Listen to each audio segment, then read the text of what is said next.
Assalamualaikum warahmatullahi wabarakatuh. Perkenalkan, nama saya Rama Arianto. Saya dari kelas 63 6C 25. Di sini saya ingin menjelaskan tentang uji validitas dan uji reliabilitas, dan nanti juga akan ada studi kasusnya. Sebelum kita masuk ke studi kasusnya, saya di sini akan menjelaskan apa itu uji validitas dan uji reliabilitas. Uji validitas adalah proses untuk menentukan apakah suatu alat ukur seperti kuesioner atau tes benar-benar akurat, relevan, dan valid dalam mengukur variabel. Sedangkan uji reliabilitas adalah proses untuk mengetahui sejauh mana suatu instrumen penelitian seperti kuesioner atau alat ukur memberikan hasil yang konsisten dan stabil. Oke, di sini saya memiliki data pertama untuk diuji validitas dan reliabilitas. Nah, pada studi kasus pertama yang ada di Excel ini, kita akan melakukan copy paste dan masukkan ke dalam SPSS ya teman-teman. Nah, ini kita memiliki 3 studi kasus. Di sana ada sheet SK1, SK2, dan SK3. Yang pertama kita akan mengambil data yang studi kasus pertama ya teman-teman. Kita copy paste aja dari si Excel ini. Habis itu kita akan masukkan ke dalam si aplikasi SPSS-nya. Kita tinggal langsung aja paste aja di sini ya. Nah, jika sudah dipaste akan muncul data-data variabelnya ya teman-teman. Kita masuk saja langsung ke data variabel view-nya, dan akan kita ubah nama variabelnya menjadi nilai underscore A, dan akan kita ganti seterusnya sampai bawah, dan yang paling bawah akan kita ganti menjadi total ya teman-teman. Nah, jika sudah ya teman-teman, kita akan masuk lagi ke data view, dan di data view akan berubah seperti yang sudah kita rubah di variable view-nya. Dan jika ingin kita melakukan uji validitas, kita langsung saja kita klik analis yang paling atas.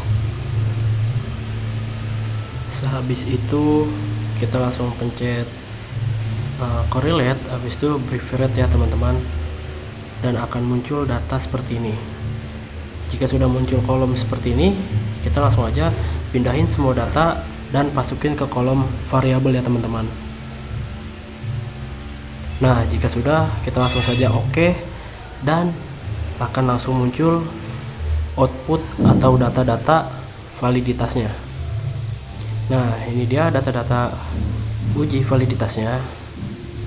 Nah, di sini ada nilai A, nilai B, nilai C, nilai D, dan seterusnya. Yang akan kita uji validitas yaitu adalah nilai signifikasinya.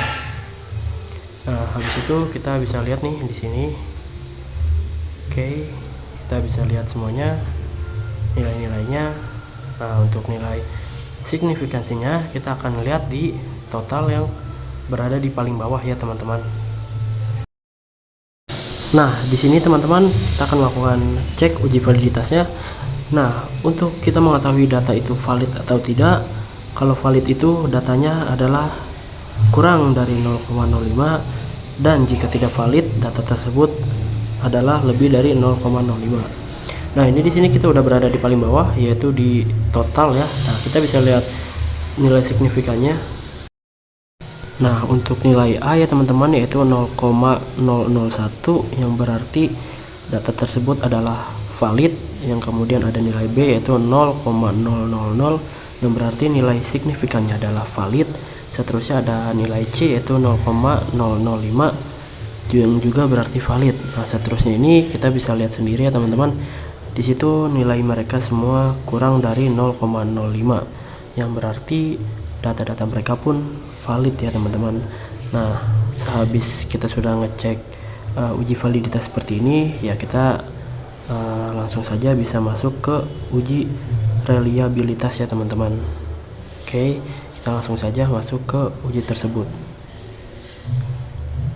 Nah, jika sudah, kita bisa langsung masuk ke analis lagi ya teman-teman, untuk masuk ke data reliabilitas ya teman-teman. Oke, sebentar. Habis itu kita masuk ke analis.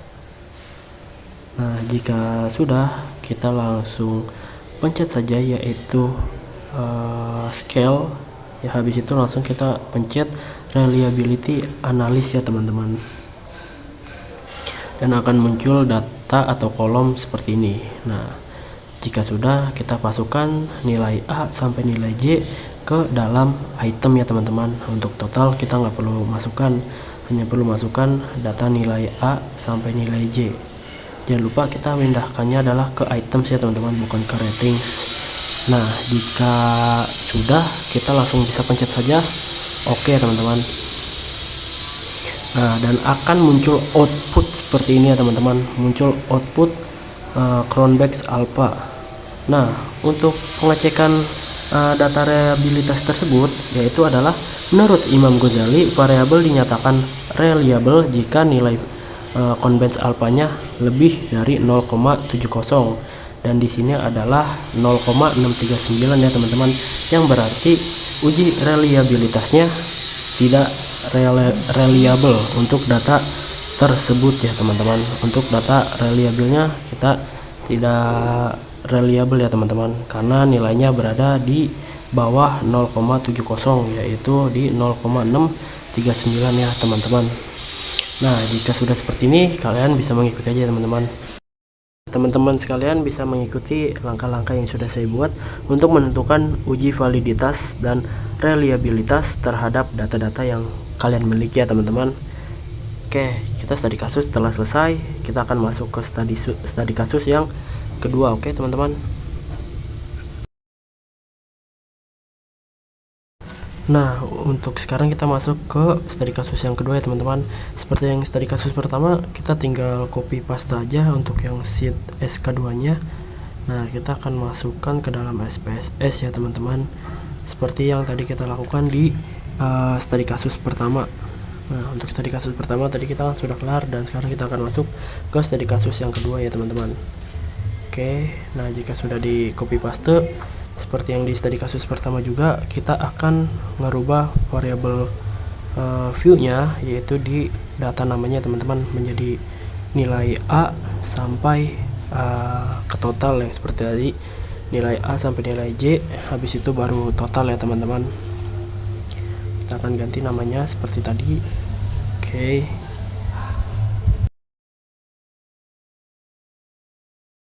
Nah, jika sudah teman-teman, kita langsung aja melakukan uji validitas pada studi kasus kedua, yaitu kita klik analis seperti tadi. Habis itu kita pencet pilih correlate, habis itu bivariate ya teman-teman. Nah, jika sudah, kita masukkan semua data sampai ke total, kita pindahkan ke kolom variabel ya teman-teman. Habis itu langsung saja kita oke-kan. Oke, kita langsung oke-kan. Nah, ini keluar nih data correlation-nya untuk nilai A sampai nilai J ya teman-teman, seperti tadi pada studi kasus pertama. Dan untuk melakukan uji validitas masih sama caranya, kita harus bisa melihat nilai signifikannya ya teman-teman, pada nilai A, nilai B, nilai C, dan seterusnya sampai nilai J ya teman-teman. Nah, untuk lihat nilai signifikannya yaitu berada di paling bawah ya teman-teman, di total nilai signifikannya ya teman-teman.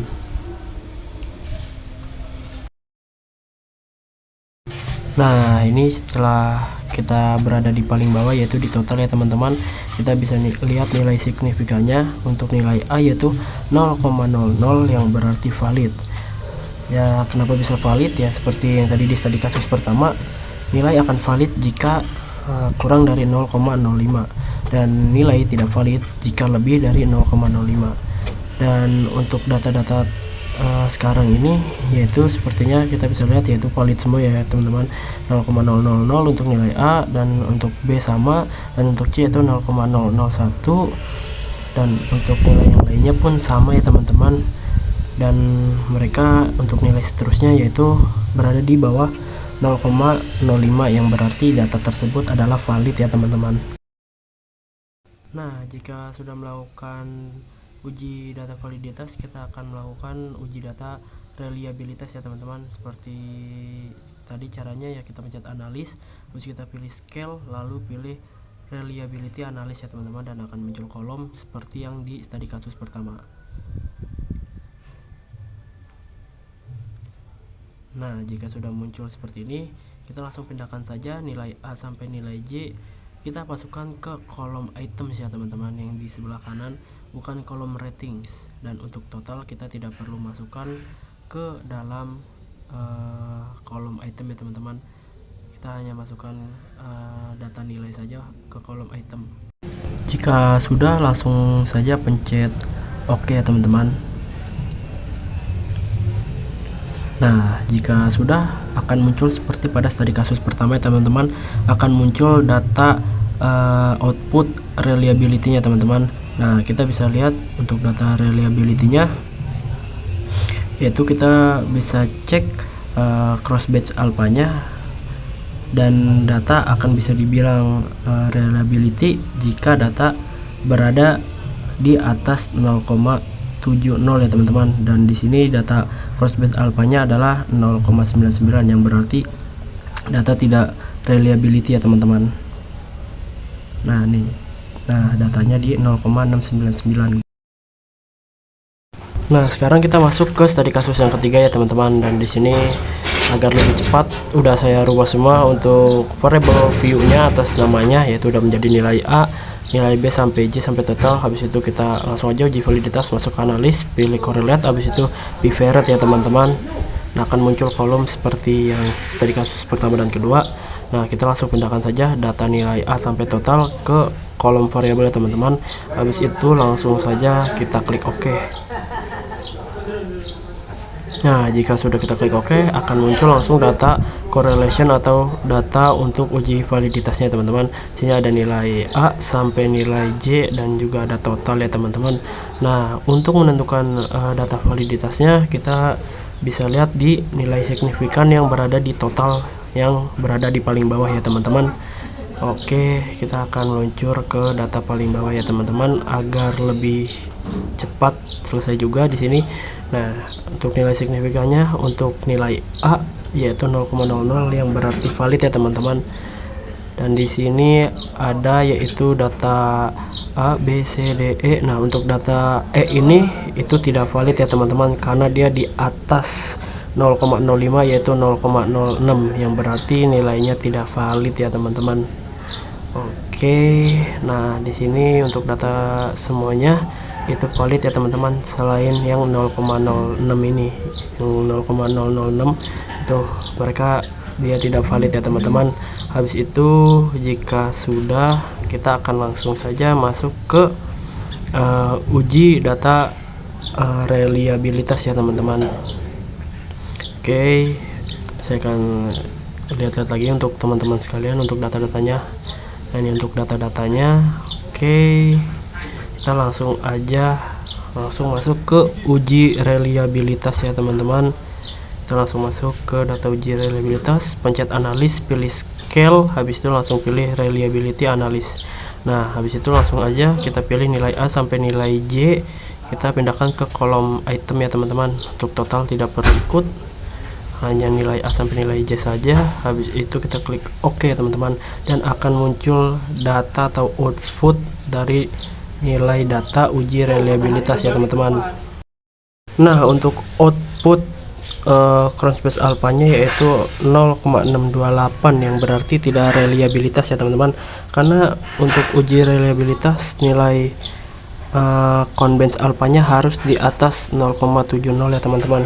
Dan berarti untuk studi kasus ketiga ini tidak reliabilitas ya teman-teman, karena di bawah 0,70 yang nilainya itu adalah 0,628 ya teman-teman. Di sini saya mengikuti Imam Ghazali ya, untuk variabel dikatakan reliabilitasnya yaitu 0,70 ya teman-teman. Sekian dari saya, kurang lebihnya mohon maaf. Assalamualaikum warahmatullahi wabarakatuh.